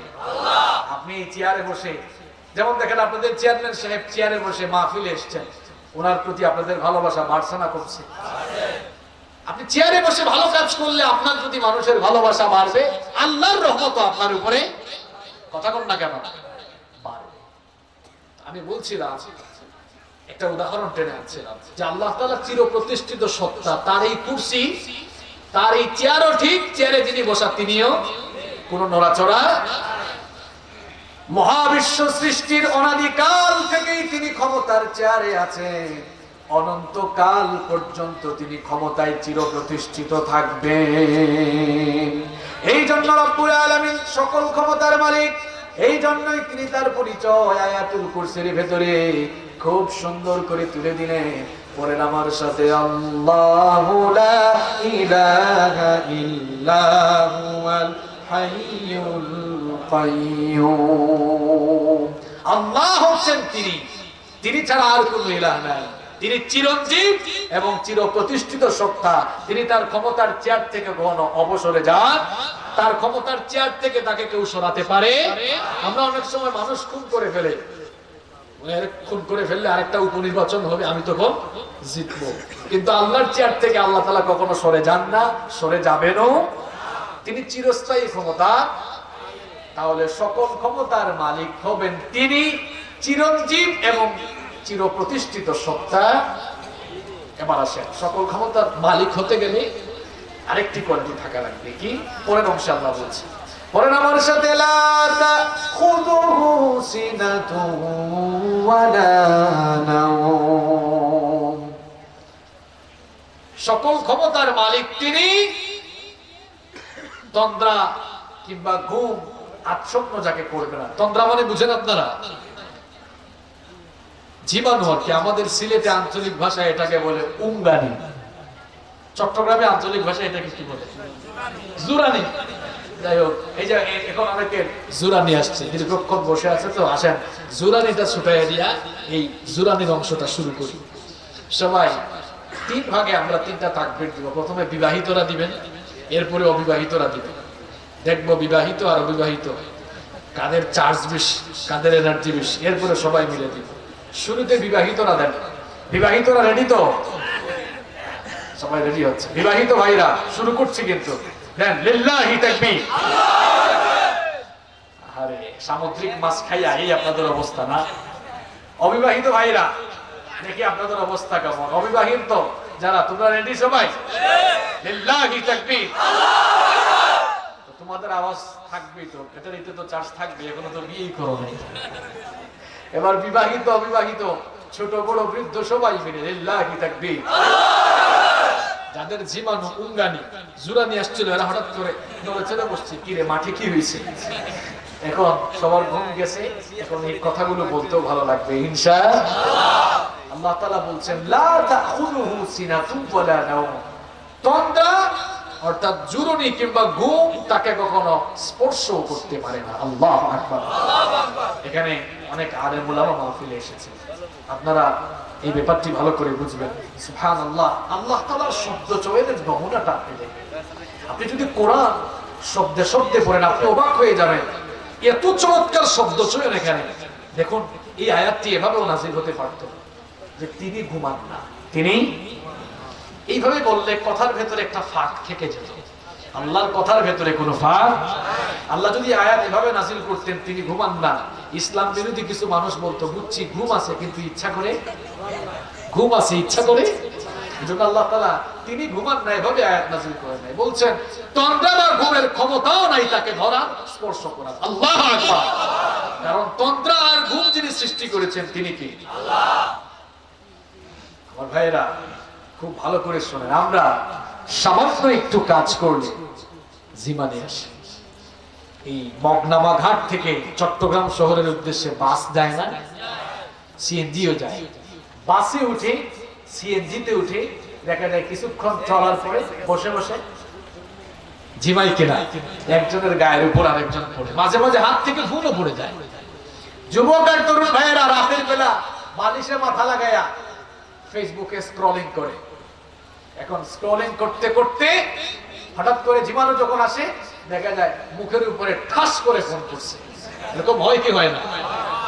আপনার এই জুরনি অভ্যাস থাকার কারণে ফোন যদি হাত থেকে মুখের উপর পড়ে, এই গোটা বিশ্ব জগৎ যার হাতের মুঠায়, তিনি কে? আল্লাহ। আসতে বললেন কেন? তিনি কে? আল্লাহ। এই বিশ্ব জগৎ আল্লাহ তাআলার হাতের মুঠায় নিয়ে তিনি যদি আপনার মতো জুরনি দিতেন, আপনার মুখের উপর ফোন যেমন পড়ছে, ঠিক ওই রকম আল্লাহ তাআলার হাত থেকে বিশ্ব জগৎ পড়ে চূর্ণ বিচূর্ণ হয়ে যেত। আল্লাহ তাআলা বলছেন, আমি তো সেই পবিত্র সত্তা যাকে তন্দ্রা বা ঘুম কখনো স্পর্শ করতে করতে পারে না। যদি স্পর্শ করতে ধরতো তাহলে পৃথিবীর মতো থাকতো না। এই মহাবিশ্ব ব্যবস্থা সব চূর্ণ বিচূর্ণ লন্ডভন্ড মেসাকার হয়ে যেত। আল্লাহু আকবার। এই জন্য রব্বুল আলামিন তার সার্বভৌম ক্ষমতার পরিচয় আয়াতুল কুরসির ভেতরে দিলেন। পড়েন আমার সাথে, লা তাখুযুহু সিনাতুন ওয়ালা নাওম। তন্দ্রা বা ঘুম তাকে কখনো আচ্ছন্ন করতে পারে না। এতটুকুর মধ্যে সকল ক্ষমতার একটি প্রাইমারি বর্ণনা শেষ হয়েছে। এবার বিস্তারিত আসতেছে। এবার আল্লাহ তাআলা তার সার্বভৌম ক্ষমতার ভেতরে একটি সুন্দর পরিচয় তুলে ধরছেন যে তিনি হচ্ছেন ইনফিনিট পাওয়ার, অর্থাৎ সীমাহীন ক্ষমতার মালিক। তার ক্ষমতার কোনো নির্দিষ্ট সীমা নাই। আমার বাড়ি হচ্ছে সিলেটে কোম্পানিগঞ্জ উপজেলার একটা ইউনিয়নে। এই ইউনিয়নের একজন চেয়ারম্যান আছেন, ওই উপজেলার একজন চেয়ারম্যান। উপজেলার চেয়ারম্যান সাহেবের ক্ষমতা উপজেলা চেয়ারম্যানের পরিষদের ভেতরে।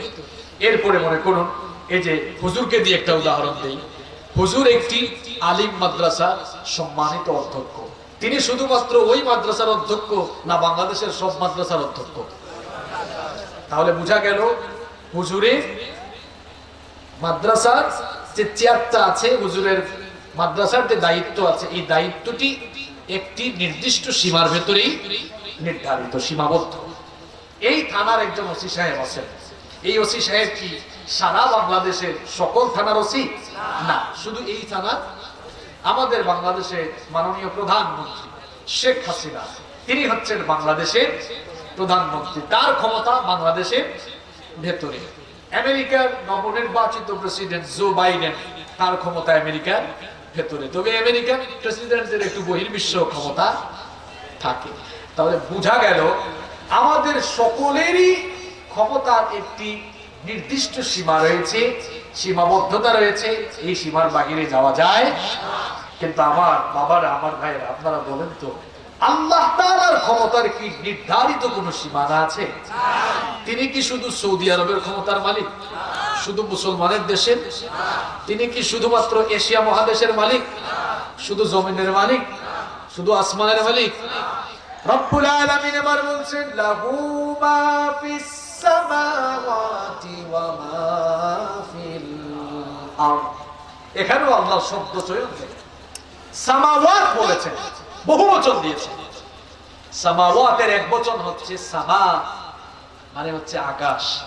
আস-সামা মানে হচ্ছে একটি আকাশ, আর আস-সামাওয়াত মানে সব আকাশ। আল্লাহ তাআলা বলছেন সমস্ত আকাশ আর জমিনের মালিকানা যার কাছে রয়েছে, তার নাম কি? তার নাম কি? আল্লাহ তাআলার ক্ষমতার কোনো নির্দিষ্ট সীমারেখা নাই। এই জন্য রব্বুল আলামিন বলছেন, ওয়ালিল্লাহি মুলকুস সামাওয়াতি ওয়াল আরদি ওয়া মা বাইনাহুমা ইয়াখলুকু মা ইয়াশা ওয়াল্লাহু আলা কুল্লি শাইইন কাদির। রব্বুল আলামিন বলছেন, আসমান সমূহ আর জমিনের মালিকানা এবং এতদ্বয়ের মাঝখানে যা কিছু আছে, সমস্ত কিছুর মালিকানা যার হাতের মুঠায়, তিনি হচ্ছেন আল্লাহ। তিনি কে? তাহলে সকল ক্ষমতার মালিক তিনি। আসমান জমিনের সর্বক্ষেত্রে, বিশ্ব ব্যবস্থার সকল জায়গায়, সকল ক্ষেত্রে, সকল জায়গার মালিক যিনি, সকল ক্ষমতার মালিকও। এবার আল্লাহ তাআলা সভরেন্টি, তার সার্বভৌম ক্ষমতার আরেকটি পরিচয় দেওয়া হচ্ছে। মান দাল্লাযী ইয়াশফাউ ইনদাহু ইল্লা বিইذনি। কষ্ট হচ্ছে আপনাদের? আর 10-15 মিনিট থাকা যাবে তো? মান দাল্লাযী ইয়াশফাউ ইনদাহু ইল্লা, আল্লাহ তাআলা বলছেন এমন কে আছে, কে এমন আছে যে আল্লাহর অনুমতি ছাড়া আল্লাহর কাছে সুপারিশ করতে পারবে? আল্লাহু আকবার। এই আয়াত কোন বাবারা যেন ঈমান ধ্বংস করতে না পারে, এই জন্য এই আয়াত আল্লাহ ঢুকিয়েছেন। এমনি এমনি আয়াতুল কুরসি সেরা আয়াত না। দুই বাবা খুব ক্ষতিকর। কয় বাবা? একটা হচ্ছে ইয়াবা, আর একটা হচ্ছে ভণ্ড বাবা। ইয়াবাকেও আমাদের দেশে কেউ কেউ একটু ফাইজলামি করে বাবা বলে না, ইয়াবা মানুষের শরীরের জন্য ক্ষতিকর, আর ভণ্ড বাবা মানুষের ঈমান ধ্বংসের জন্য দায়ী, ঈমানের জন্য ক্ষতিকর। এই ভণ্ড বাবারা যেন ঈমান নষ্ট করতে না পারে, এজন্য আল্লাহ তাআলা খুব সুন্দর বলে দিচ্ছেন, কে এমন আছে যে আল্লাহর পারমিশন ছাড়া সুপারিশ করতে পারবে? তাহলে বোঝা গেল আল্লাহর পারমিশন ছাড়া কেউ সুপারিশ করতে পারবে না। অন্য আয়াতে রব্বুল আলামিনের জন্যই বললেন, قل لله الشفاعة جميعا له ملك السماوات والأرض ثم إليه ترجعون। আল্লাহ তাআলা বলছেন, নবী আপনি দুনিয়ার মানুষদেরকে জানিয়ে দিন শাফায়াতের মালিকানা যার কাছে, তার নাম কি? আল্লাহ। কিয়ামতের দিন রব্বুল আলামিনের পারমিশন ছাড়া কেউ সুপারিশ করতে পারবেন না। আর সবার আগে সুপারিশের জন্য যাকে পারমিশন দেওয়া হবে তিনি হচ্ছেন আমার নবী রাহমাতাল লিল আলামিন মুহাম্মাদুর রাসূলুল্লাহ সাল্লাল্লাহু। আমার নবী সবার আগে আল্লাহর কাছ থেকে পারমিশন পাবেন। আমার বাবারা, আমার ভাইয়েরা, কিয়ামতের দিনটা বড় ভয়ঙ্কর হয়ে যাবে, খুব বিভীষিকাময় হয়ে যাবে। এখন তো সূর্য মানুষের মাথা থেকে 9,30,00,000 মাইল দূরে, 9,30,00,000 মাইল দূরের সেই সূর্য কিয়ামতের কঠিন সেই দিনে মানুষের মাথার 1 কিংবা 2 মাইল উপরে নেমে আসবে। অবস্থা সেদিন এত ভয়ানক হবে, সূর্যের প্রচন্ড তাপে জমিনটা সেদিন তামার জমিনে পরিণত হয়ে যাবে। গুনাহগার আর পাপিষ্টের মাথার চাঁদি ফেটে গিয়ে মগজগুলো উতরাতে থাকবে, ফুটতে থাকবে। আর সেই কঠিন অবস্থার কথা আমি কি করে আপনাদেরকে বুঝাই? মহিলারা যখন চুলায় ভাত রান্না করে, পানি গরম হয়ে যাওয়ার পরে চাল যেমন ফুটতে থাকে, মানুষের মাথার 1 কিংবা 2 মাইল উপরে যখন সূর্য নেমে আসবে, পাপিষ্ঠ আর গুনাহগারদের মাথার চামড়িটা ফেটে গিয়ে মগজগুলো উঠতে থাকবে, টক টক করে ফুটে ফুটে গলে গলে বেয়ে বেয়ে পড়তে থাকবে। পিপাসার যন্ত্রণায় মানুষেরা কাতর হয়ে জিহ্বাটা বের হয়ে কুকুরের মতো নাভিস্থল পর্যন্ত ঝুলতে থাকবে। আল্লাহু আকবার। হাসরের সেই কঠিন বিভীষিকাময় দিন কতটুকু লম্বা হবে শুনেন। আল্লাহর নবী বলেছেন, 50,000 সানাতিন মিম্মা তাউদ্দুন। দুনিয়ায় যে তোমরা হিসাব করো, দুনিয়ার হিসাব অনুযায়ী বিচারের দিনটা 50,000 বছর লম্বা হয়ে যাবে। আরে বাবারা, ভাইরা, ভালো করে শুনে, দাঁড়িয়ে থাকতে থাকতে মানুষগুলো পেরেশান হয়ে যাবে। কিয়ামতের দিনে হবে কেউ কাপড় চোপড় পরা অবস্থায় থাকবেন না। ইউহশারুন নাসু ইয়াওমাল কিয়ামাতি হুফাতান মুশাতান গারলা। আল্লাহর নবী বলেছেন, মানুষগুলো কিয়ামতের দিন উলঙ্গ, শরীরে কোনো কাপড় চোপড় থাকবে না, একেবারে খালি গায়ে খালি পায়ে খতনাবিহীন অবস্থায় হাসরের ময়দানে একত্রিত হবে। এই কথা শুনে আম্মা জানা আয়েশা রাদিয়াল্লাহু আনহা জিজ্ঞেস করলেন, ওগো আল্লাহর রাসূল, এই যদি অবস্থা হয় আমার কি কিয়ামতের দিন শরম লাগবে না? আমার কি লজ্জা লাগবে না? কাপড় চোপড় যদি শরীরে না থাকে আমি তো বড় শরমের ভেতরে পড়ে যাব। আল্লাহর নবী তখন বলবেন, আল্লাহর নবী তখন বললেন, আয়েশা রে শোনো, কিয়ামতের দিন মানুষগুলো এত পেরেশান হয়ে যাবে, নিজেকে বাঁচানোর জন্য মানুষগুলো এত পেরেশান থাকবে, উপরের দিকে যে তাকাবে, নিচের দিকে তাকানোর কথা একটিবার চিন্তাও করতে পারবে না। আল্লাহ। হাসরের সেই ভয়ঙ্কর কঠিন দিনে মানুষগুলো দাঁড়িয়ে থাকতে থাকতে পেরেশান হয়ে যাবে, পেরেশানি নিয়ে তারা ছুটে যাবে পৃথিবীর প্রথম মানুষ এবং প্রথম নবী সাইয়েদনা আদম আলাইহিস সালামের কাছে। তাকে গিয়ে বলবে, ওগো আমাদের বাবা আদম, আপনি হচ্ছেন দুনিয়ার সকল মানুষের বাবা। রব্বুল আলামিন তার নিজের কুদরতিতে আপনাকে বানিয়েছেন, এরপরে তিনি নিজেই আপনার ভেতরে রূহ ফুঁকে দিয়েছেন। হাসরের ময়দানে হাজার হাজার বছর দাঁড়িয়ে থাকতে থাকতে আমাদের আর সহ্য হয় না।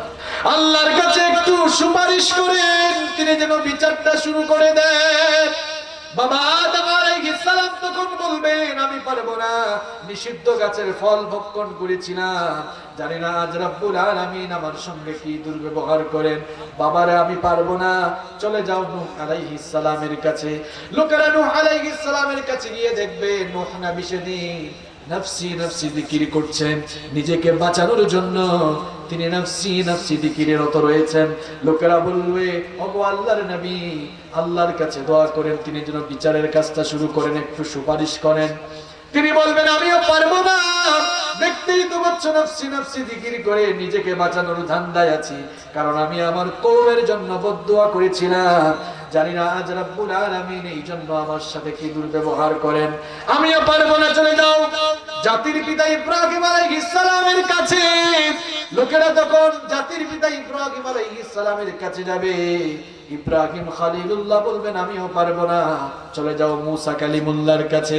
লোকেরা সাইয়েদনা মুসা আলাইহিস সালামের কাছে গিয়ে দেখবে তিনিও নাফসি নাফসি জিকির করছেন, নিজেকে বাঁচানোর জন্য চেষ্টা করছেন। লোকেরা যখন গিয়ে বলবে, তিনি তখন জবাব দিবেন, আমিও পারবো না, কারণ ফেরাউনের বংশের এক লোককে আমি একটা থাপ্পড় দিয়ে দুনিয়া থেকে বিদায় করেছিলাম। জানি না আজ রব্বুল আলামিন আমার সঙ্গে কি দুর্ব্যবহার করেন, আমিও পারবো না, চলে যাও ঈসা রূহুল্লাহর কাছে। লোকেরা আবার সাইয়েদনা ঈসা ইবনে মারইয়ামের কাছে যাবে। সাইয়েদনা ঈসা আলাইহিস সালাম তখন বলবেন, আমিও পারবো না, কারণ খ্রিস্টানরা আমাকে আল্লাহর ছেলে বানিয়েছে। জানি না এই জন্য রব্বুল আলামিন আমার সঙ্গে কি দুর্ব্যবহার করে। তিনি বলবেন, এত জায়গায় ঘোরাঘুরি করে কোনো লাভ নাই, একেবারে জায়গা মতো চলে যাও, চলে যাও আখিরি নবী রাহমাতাল লিল আলামিন মুহাম্মাদুর রাসূলুল্লাহ পড়েন সাল্লাল্লাহু আলাইহি ওয়াসাল্লামের কাছে। আজকে তিনি ছাড়া আর কেউ সবার আগে সুপারিশের পারমিশন কেউ পাবে না। আল্লাহু আকবার। লোকেরা এবার বিশ্বনবী সাল্লাল্লাহু আলাইহি ওয়াসাল্লামের কাছে গিয়ে দেখবে অন্যান্য সকল নবীরা যেখানে নাফসি নাফসি বলে নিজেকে বাঁচানোর চেষ্টা করছেন, নবীজি তখন নাফসি নাফসি বলার বিপরীতে উম্মতি উম্মতি বলে উম্মতকে বাঁচানোর আহাজারি করছে। আর সেই দয়াল নবীজি সেদিনও আমাদের জন্য আহাজারি করতে পারবে। লোকেরা গিয়ে বলবে, ওগো আল্লাহর নবী, দাঁড়িয়ে থাকতে থাকতে আমরা পেরেশান হয়ে গিয়েছি, আর সহ্য হয় না, আল্লাহর কাছে একটু সুপারিশ করে তিনি যেন বিচারের কাজটা শুরু করে দেন। বিশ্বনবী সাল্লাল্লাহু আলাইহি ওয়াসাল্লাম তখন আল্লাহ তাআলার আরশে আজিমের কাছে গিয়ে মাকামে মাহমুদের কাছে গিয়ে সাজদায় মাথা নত করে দিবেন। রব্বুল আলামিনের রহমতের দরিয়ায় তখন জোশ মারবে।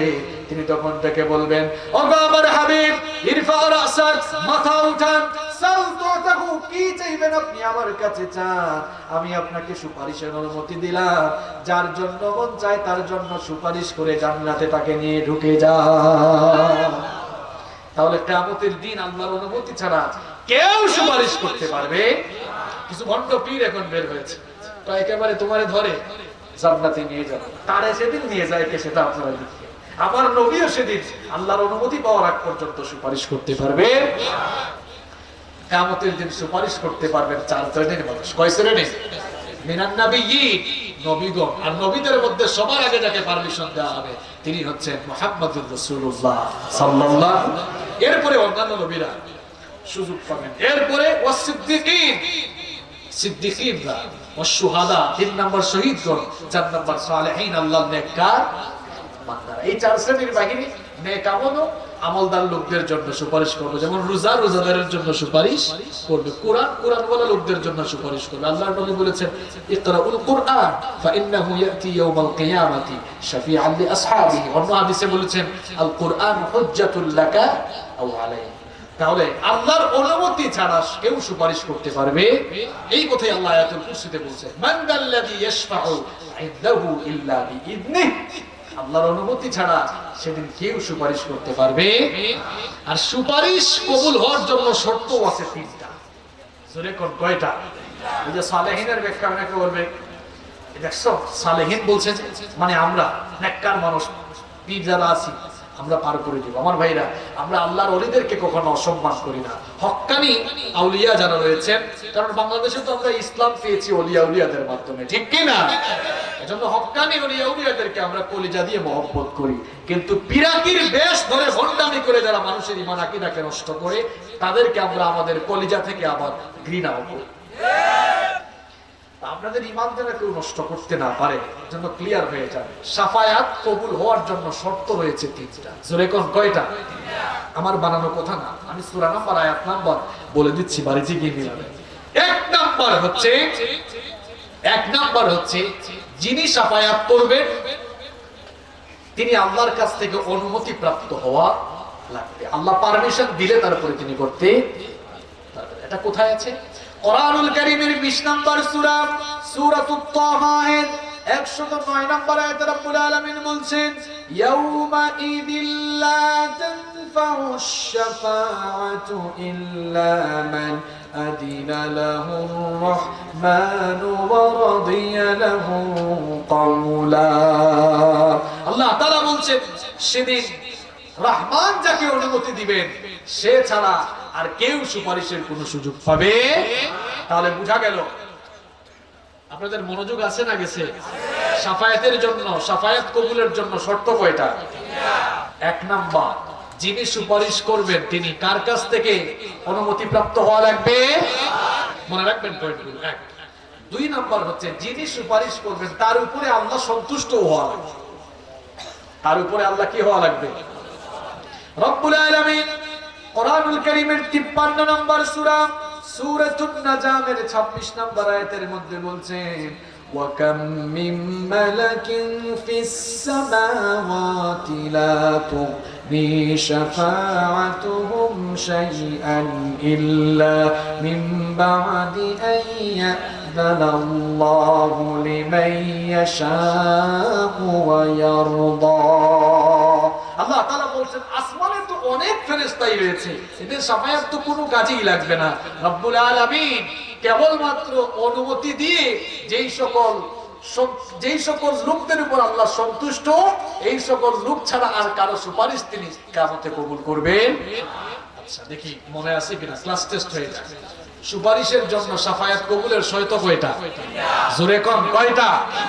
এক নাম্বার, যিনি সুপারিশ করবেন তিনি আল্লাহর কাছ থেকে অনুমতি প্রাপ্ত হওয়া। দুই নাম্বার, যিনি সুপারিশ করবেন তার উপরে আল্লাহ সন্তুষ্ট হওয়া। তিন নাম্বার সবচেয়ে গুরুত্বপূর্ণ, এটা যার জন্য সুপারিশ করা হচ্ছে ওই লোকটা কবিরা গুনাহ থেকে মুক্ত হওয়া। কবিরা গুনাহ থেকে মুক্ত হওয়া। সগীরা গুনাহ থাকলে আল্লাহ তাকে মাফ করে দিতে পারেন সুপারিশকারী লোকের সুপারিশের কারণে। আচ্ছা বলেন তো, আমরা তো অনেক সময় অনেকের জন্য সুপারিশ করি, কিংবা অনেক সময় দেখা যায় পরীক্ষার খাতায় অনেককে সুপারিশ করে মার্ক দিয়ে পাস করানো হয়, 29-30 পাইছে, 3-4 দেওয়া হয়, কিন্তু যে ডবল 0 পাইছে তার জন্য সুপারিশ করা হয়। তো সুপারিশ যার জন্য করা হবে সেও কবিরা গুনাহ মুক্ত হওয়া লাগবে। রব্বুল আলামিন কোরআনুল কারীমের 21 নম্বর সূরা সূরাতুল আম্বিয়া এর 28 নম্বর আয়াতে বলছেন, ওয়ালা ইয়াশফাউনা ইল্লা লিমান ইরতাদা ওয়া হুম মিন খাশিয়াতিহি মুশফিকুন। আল্লাহ তাআলা বলছেন যে সন্তুষ্ট যাদের উপরে আল্লাহ সন্তুষ্ট, ওটা দিয়ে আয়াতগুলোর ব্যাখ্যায় মুফাসসিররা লিখেছেন যে কবিরা গুনাহ মুক্ত লোকেরা ছাড়া এদের জন্য সুপারিশকারী সুপারিশ করতে পারবে। তাহলে সুপারিশের অনুমতি কয়টা? এই শর্ত কয়টা? আল্লাহ তাআলা বলছেন, মাদাল্লাযী ইয়াশফাউ ইনদাহু ইল্লা বিইযনিহি। এমন কে আছে যে তার অনুমতি ছাড়া সুপারিশ করতে পারবে? সকল ক্ষমতার মালিক তিনি, সুপারিশের সমস্ত মালিকানার মালিক যিনি। এরপর আল্লাহ তাআলা বলছেন, ওয়ালা ইউহিতুনা বিশাইইন মিন ইলমিহি ইল্লা বিমা শা। তিনি যাকে ইচ্ছা যতটুকু জানান এর বাইরে সে আর জানতে পারবে। এরপর আল্লাহ তাআলা তার ইনফিনিট নলেজ, সীমাহীন জ্ঞানের পরিচয় দিচ্ছেন। কষ্ট হচ্ছে না তো আপনাদের? আমরা একদম শেষ পর্যায়ে আছি। ইয়ালামু মা বাইনা আইদিহিম ওয়া মা খালফাহুম ওয়া লা ইউহিতুনা বিশাইইন মিন ইলমিহি ইল্লা বিমা শা। আল্লাহ তাআলা বলছেন, ইয়ালামু মা বাইনা আইদিহিম ওয়া মা খালফাহুম। সকল ক্ষমতার মালিক হইতে গেলে সামনে পিছনের সব জানা লাগবে। আরে ভাই, আপনি সামনে পিছনের কি আর জানবেন? আপনি পাবলিকের মনের খবরও জানেন না। আপনাকে সামনে পেলে সালাম দেয়, পেছনে গিয়ে মনে মনে বলে, যারে সুযোগ যদি পাইতাম তোরে স্যান্ডেলটা খুলে পরে পিটাইতাম। বলে কি বলে না? আপনি তো মনের খবরই জানেন না, সামনে পিছনের খবর কি আছে? অনেক সময় দেখা যায় আমরা জানাজার লাশকে সামনে রেখে বলি, ভাই সাহেব এই লোকটা কেমন ছিল? দেখছেন বলছে ভালো ছিল, বল কয়েকজন মনে মনে বলে হে যে কেমন চুর আর চামার ছিল, এটা তো আমার চেয়ে ভালো কেউ জানে না। আল্লাহ কিন্তু মুখেরটা নিবেন না, আল্লাহ অন্তরেরটা ভেতরেরটা নিবেন, ঠিক কিনা? যাই হোক, আল্লাহ তাআলা বলছেন যে আল্লাহ তাআলা তো তিনি, এখানে আল্লাহর পরিচয় দেওয়া হচ্ছে, যিনি সামনে পেছনের সব খবর আল্লাহ তাআলার কাছে খবর পৌঁছাতে হবে। মাঝখানে কোনো ভায়া লাগে, মিডিয়া লাগে। যেমন দেখেন আপনারা এই বাংলাদেশের একেবারে সর্বশেষ একটি প্রান্তে বসে প্রায় বঙ্গোপসাগরের কাছে আপনারা অবস্থান করেন, কিন্তু মিডিয়ার কারণে বিশ্বের খবর আপনারা পান কি পান না? আজকে সারাদিন বাংলাদেশে কি হয়েছে খবর পাইছেন না আপনারা? আজকে মাওলানা রফিকুল ইসলাম নেত্রকোনাকে গ্রেফতার করা হয়েছে, জানেন না আপনারা? আবার ছেড়েও দিয়েছে। যদি মিডিয়া না থাকতো এটা আপনারা জানতে পারতেন? জানতে পারতেন? মাওলানা রফিকুল ইসলামকে যে গ্রেফতার করা হয়েছে, সে কি সংবিধান বিরোধী কোনো কাজ করেছে? সরকার বিরোধী কোনো কাজ করেছে? সরকার বিরোধী, সংবিধান বিরোধী, দেশ বিরোধী, রাষ্ট্র বিরোধী কোনো কাজ করে ইমানি দাবি হিসাবে একজন নব্য কুলাঙ্গার মুসলিম হত্যাকারী লোকের বিরোধিতা সে করেছে। এই লোকটার নাম কি? লোকটার নাম কি? কেউ বলতে লজ্জা পান নাকি আপনি? এটা রাজনৈতিক কোন ইস্যু না, এটা ইমানি ইস্যু। নরেন্দ্র মোদী লোকটার, আপনি লোকটার সম্পর্কে একটু ঘাটাঘাটি করেন, তাকে নিয়ে ঘাটাঘাটির আগে ভারতের ইতিহাস আপনাকে জানতে হবে।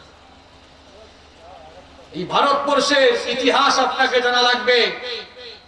এই ভারতের ইতিহাস, ঐতিহ্য, ভারতের সুন্দর সুন্দর সকল স্থাপনা সবকিছু মুসলমানদের হাতে গড়া। এই ভারতের কুতুব মিনার, শীষ মিনার, আগ্রার তাজমহল, লালকেল্লা, এক কথায় ভারতের সকল স্থাপনা সবকিছু মুসলমানদের হাতে গড়া। ভারতবর্ষকে মুসলমানরা সাজিয়েছে, 1-2 বছর নয়, সুদীর্ঘ 800 বছর মুসলিম শাসকরা এই ভারতকে শাসন করেছে। 800 বছর ভারত শাসন করেছে মুসলমানরা, এরপরে 200 বছর ভারতবর্ষকে লুটে পুটে খেয়েছে ইংরেজরা। 1947 সালে ইংরেজগুলো, ব্রিটিশগুলো যখন বিদায় হলো, এরপরে দ্বিজাতি তত্ত্বের ভিত্তিতে ভাগ হয়ে গেল ভারত আর পাকিস্তান। একটা হলো হিন্দুস্তান আর একটা হলো পাকিস্তান। পাকিস্তানে চলে গেল, মুসলমানরা হিন্দুস্তানে থাকলো। তখন থেকে হিন্দু শাসন ভারতে শুরু হলো। কি বানায় বলতেছে নাকি কথা? না, শুনে 1947 থেকে 2021 কত বছর হয়? বিসিএস খেলাতে হইতে পারবেন? এইরকম ইয়ে থাকলে আপনাদের 74 বছর। কত বছর? 74 হয়। এদিকে 21 আর ওইদিকে কত বছর শুরু হয়েছে? আচ্ছা যাই হোক, আপনার কথা অনুযায়ী 73 ধরলাম। কত বছর?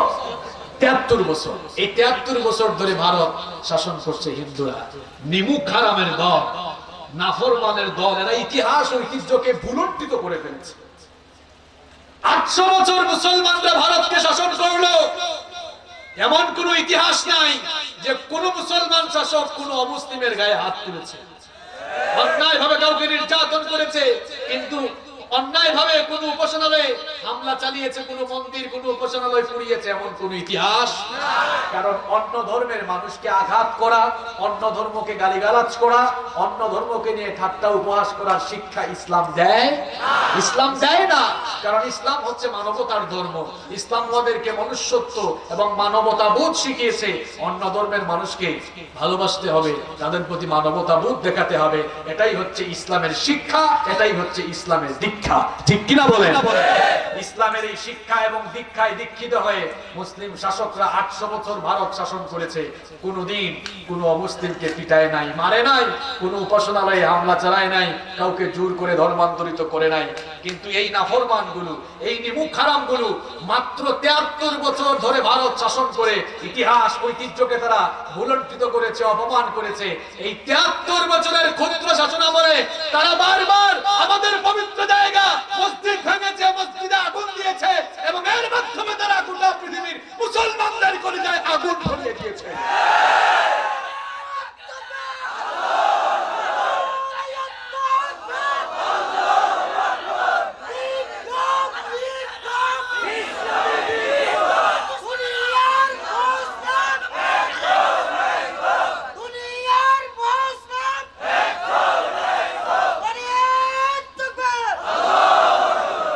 আমার ভাইয়েরা, এই 73 বছরের শাসন আমলে ইতিহাসকে তারা কলঙ্কিত করে দিয়েছে।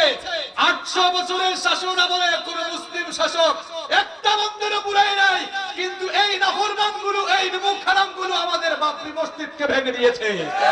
গত বছর তারা দিল্লির মসজিদে আগুন ধরিয়েছে, মসজিদের মিনারে তারা পতাকা টানিয়েছে। ভুলে গিয়েছেন আপনারা?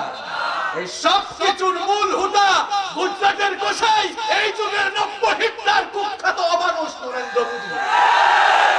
আপনার ভেতরে ইমানের ছিটে ফুটা থাকলে সব দল মত রাজনীতি ভুলে গিয়ে নরেন্দ্র মোদীকে আপনার ঘৃণা করা লাগবে। কারণ গুজরাটে বিভিন্ন সময়ে সাম্প্রদায়িক দাঙ্গা লাগিয়ে আমাদের মুসলিম ভাই বোনদের উপরে যে নির্যাতন চালানো হয়েছে, তার খলনায়ক ছিল এই কুখ্যাত অমানুষ নরেন্দ্র মোদী। করোনা শুরু হওয়ার আগে আপনারা দেখেছেন দিল্লিতে এবং কাশ্মীরে কি অবস্থা শুরু হয়েছিল। ভুলে গিয়েছেন আপনারা? এই কুখ্যাত কসাই, তার মতো একজন আপাদমস্তক চরম সাম্প্রদায়িক লোককে আমার সাম্প্রদায়িক সম্প্রীতির এই সোনার বাংলাদেশে আনা মানে হচ্ছে বাংলাদেশের স্বাধীনতা সার্বভৌমত্বকে অপমান করা।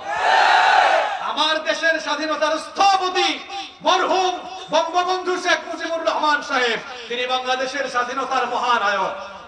এই দেশের স্বাধীনতার জন্য তার অবদান দেশের কোন মানুষও অস্বীকার করতে পারবে না।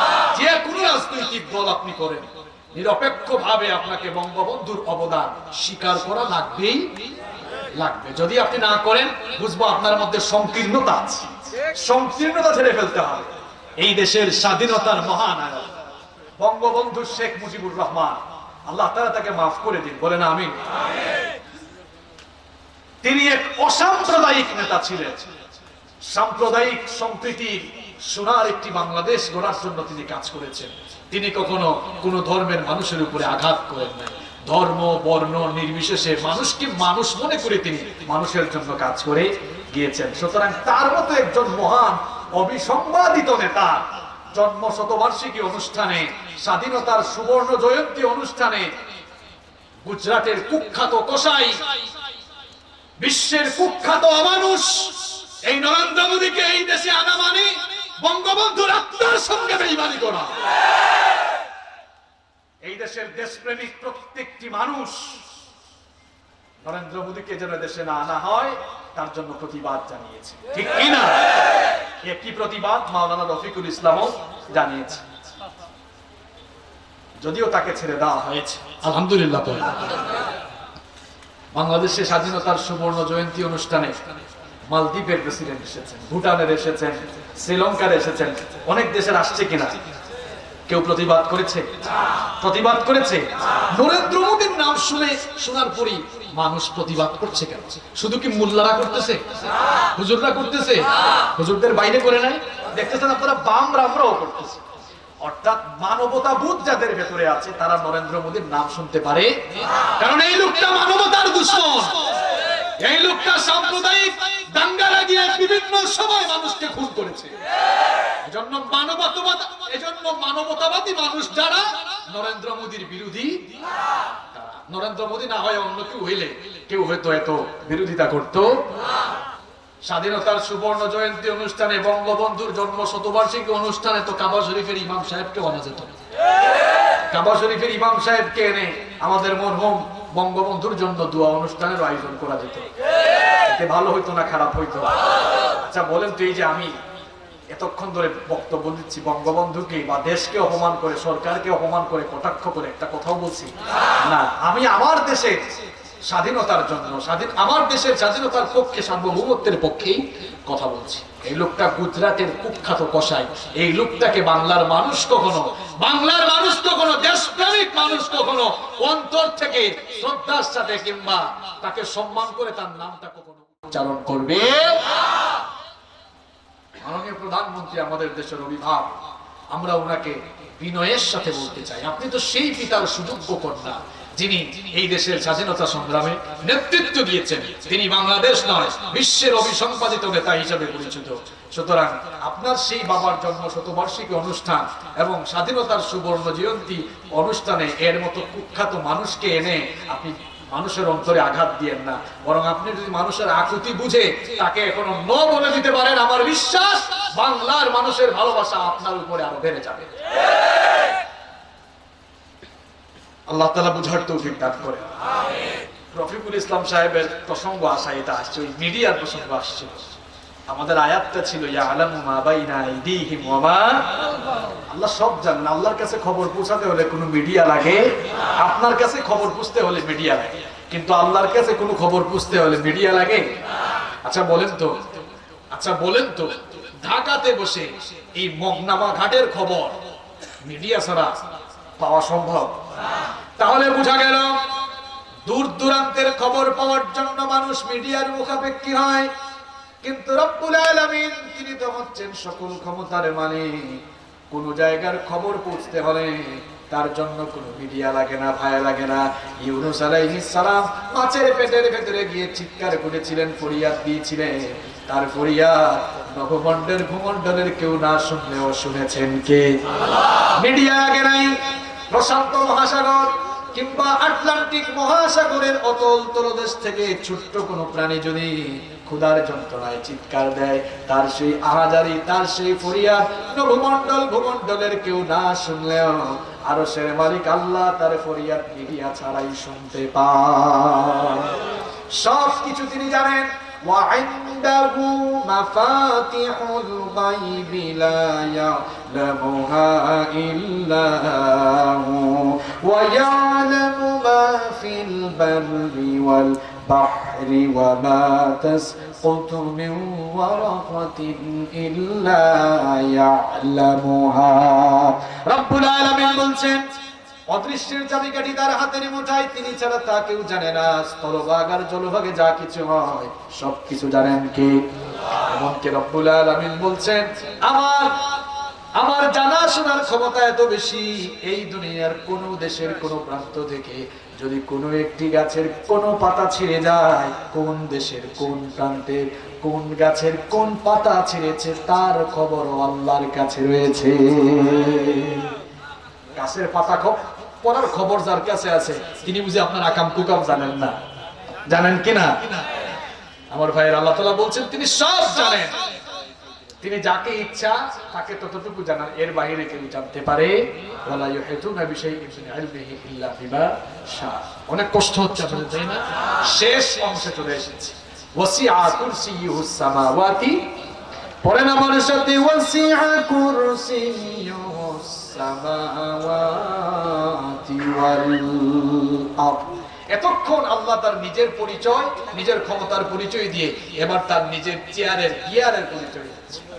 আল্লাহ বলছেন ওয়াসিআ কুরসিয়ুস সামাওয়াতি ওয়াল আরদ। শোনো, আমার যেই চেয়ার, এই চেয়ারের নামটা হলো কুরসি, আর এই চেয়ারটা কত বিশাল, এর ক্ষমতা কত বিস্তৃত। এবার শোনো, ইউনিয়ন পরিষদ, উপজেলা পরিষদ আর পার্লামেন্টের চেয়ারের আর কি ক্ষমতা? আল্লাহ বলছেন আমার কুরসি এর এত ক্ষমতা, আসমান জমিনকে আমার এই কুরসি পরিব্যাপ্ত করে আছে। আল্লাহু আকবার। আল্লাহর কুরসি কত বড় আপনি জানেন? আল্লাহর নবী বলেছেন কেউ যদি তার হাতের আংটিটা খুলে সাহারা মরুভূমিতে রেখে দেয়। সাহারা মরুভূমির নাম শুনছেন আপনারা? নাম শুনছেন তো? সাহারা মরুভূমির আয়তন কত বলেন তো? জানেন না? 90 লক্ষ বর্গ কিলোমিটার। বাংলাদেশের আয়তন কত? 1,47,500। তাহলে বাংলাদেশের চাইতে আরো লক্ষ লক্ষ গুণ বড় আয়তনে আরো লক্ষ লক্ষ গুণ বড় হচ্ছে সাহারা মরুভূমি। সাহারা মরুভূমিতে আংটি ফেললে আংটিটা অনেক বড় দেখাবে, তাই না? দেখাও যাবে। সাহারা মরুভূমিতে হাতের আংটি যেমন খুব ক্ষুদ্র আর নগণ্য, আল্লাহ তাআলা বলছেন আমার কুরসির সামনে আসমান জমিন আরো নগণ্য। তো আল্লাহু আকবার বলবেন না? সাহারা মরুভূমিতে হাতের আংটি যেমন তুচ্ছ আর নগণ্য দেখায়, ঠিক তেমনি ভাবে আল্লাহর কুরসির সামনে সাত আসমান আর জমিন তেমন নগণ্য দেখায়। তাহলে আল্লাহ তাআলার ক্ষমতা আপনি বুঝেন। ওয়াসিআ কুরসিয়ুহুস সামাওয়াতি ওয়াল আরদ, তার কুরসি আসমান জমিনকে পরিব্যাপ্ত করে আছে। এরপরে রব্বুল আলামিন বলছেন ওয়ালা ইয়াউদুহু হিফযুহুমা ওয়া হুয়াল আলিয়্যুল আযীম। আসমান জমিনকে তিনি পরিচালনা করছেন, সবকিছু তিনি নিয়ন্ত্রণ করছেন, আসমান জমিন নিয়ন্ত্রণ করে পরিচালনা করে, তিনি কখনো অবসাদগ্রস্ত ক্লান্ত হয়ে যান। আপনারা ওয়াজ শুনতে শুনতে ক্লান্ত, আমিও ওয়াজ করতে করতে ক্লান্ত, কিন্তু আল্লাহ তাআলা সব সৃষ্টি করলেন, এখন আবার সব দেখাশোনা করছেন, পর্যবেক্ষণ করছেন, তিনিও মনে হয় ক্লান্ত হয়ে গেছেন। নাউযুবিল্লাহি মিন যালিক। তিনি কখনো ক্লান্ত হন নাই, হবেনও, কারণ তিনি হচ্ছেন ওয়াহুয়াল আলিয়্যুল, তিনি সুউচ্চ এবং সমহার।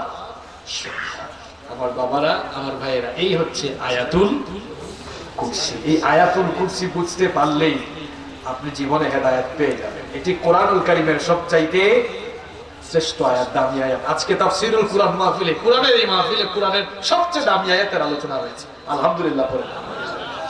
তাহলে আয়াতুল কুরসি থেকে শিক্ষা কি? এখন তো ওয়াজ শেষ হয়ে চলে গেলে চলবে, শিক্ষাটা কি দিলেন? সকল ক্ষমতার মালিককে, সকল ক্ষমতার মালিককে। আমরা কার? জমিনটা কার? এই জমিনে আইন চলবে কার? কারণ এই জমিনের মালিক, আসমানের মালিক, আমাদের মালিক, জমিনের মালিক। জমিনে আইন চলবে নাকি আপনাদের?